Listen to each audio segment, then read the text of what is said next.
Ladies and gentlemen, where is Kansas City swim team at? Where's Graydon Peoples at? Did you know he turned 12 today?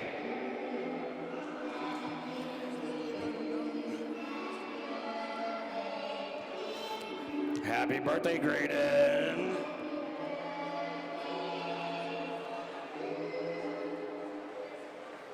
You.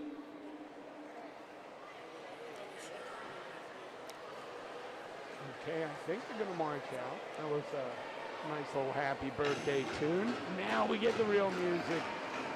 The top seed, which in this case is Abby Dunford, always gets to pick the music. Event 59, the girls, 11 and 12, 500-yard freestyle.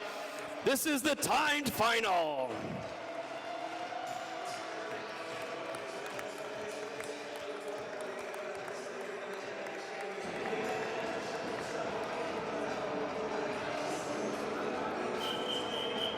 Swimming in lane 1 with H2 Hokie Aquatics. Megan Anderson, lane 2 with Rockville Montgomery. Madison Smith, lane 3 with Rockville Montgomery. Amy Lamb. Lane 5 with Great Lakes. Meredith Stewart, lane 6 with Pleasant Prairie. Emily Desprospero. Lane 7 with Rockville Montgomery. Sarah Eliason. Lane 8 with Point Aquatics. Sophia Kapla, and your top seed from Tiger Aquatics in lane 4, Abby Dunford.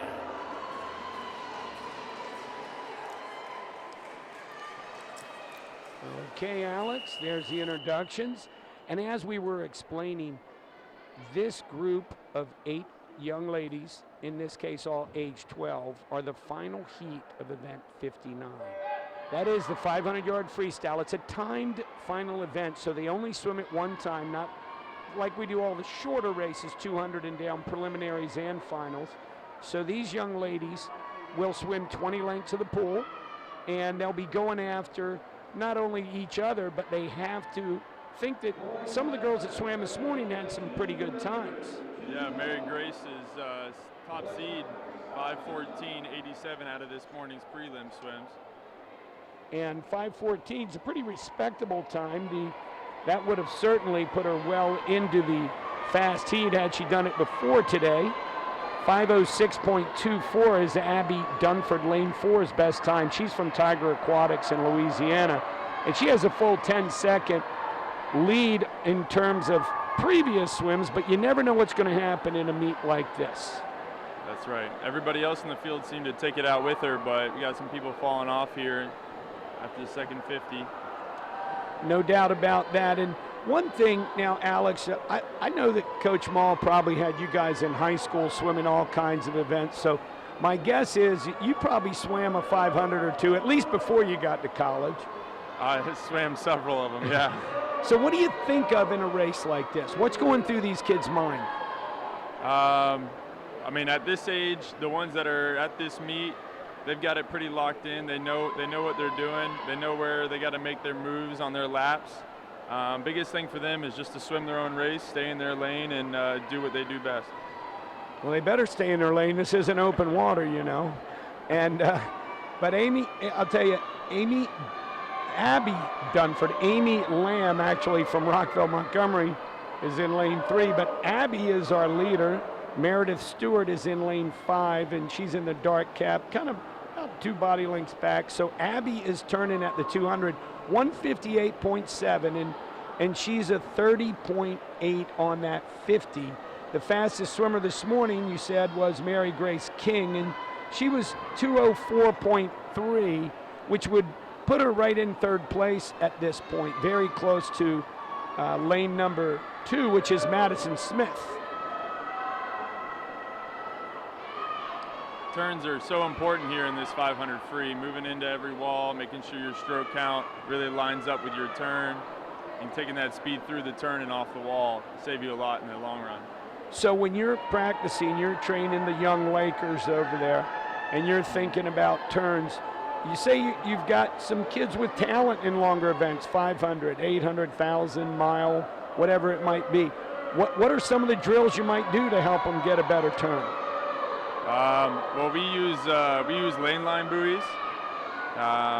They're pretty heavy duty. I made them a little bit bigger than the ones I had at GSC. And GSC being Gator Swim Club, where you worked Gainesville. previously as an assistant coach. So if you worked in Gainesville, and Coach Troy, of course, legendary, Coach Greg Troy's had a heck of a night last night, man. Yeah. The Gators out there. So this is, when you describe what the lane buoy is, what is it? It's a PVC pipe with a pool noodle and some clips, and you hook it onto the lane line. So they've got to get out past this, use their underwaters, carry their speed into their turn, because if they don't get enough speed going in, they won't be able to take it out past the buoy. If not, they hit it and they'll make some kind of funny noise. And they probably don't like to hit it, but Not at all. well, that sounds like a good innovation that you young coaches are doing out there. I am excited to see what Abby Dunford finishes up. She's got 4 lengths left here, turning at the 400. Her time is 4:04.5. She's holding 31.5s. Madison Stewart from Sailfish is a 31.9 there and turns at 4:08. So she's definitely going to be dropping her time down from the 5:17 entry. And with so many different meets going on, I know a lot of these kids have come off other meets, and it makes it challenging. In your case, a lot of your swimmers are swimming in the All-Star meet this weekend. This week it starts tonight, actually. Yeah.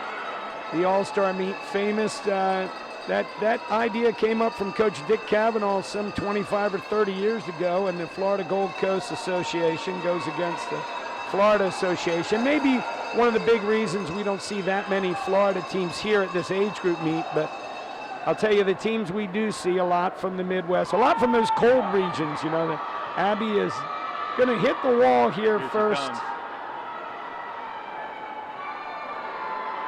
5:06.35 for Abby Dunford. And that is just off Mackenzie Brandt's record of 5:05.77. Mackenzie, a Sea Tiger, of course, from the Wilmington Aquatic Club. Finishing second is Meredith Stewart. Did I say Madison earlier? Meredith? I was thinking about the Madison Blues. There's everybody's times. You see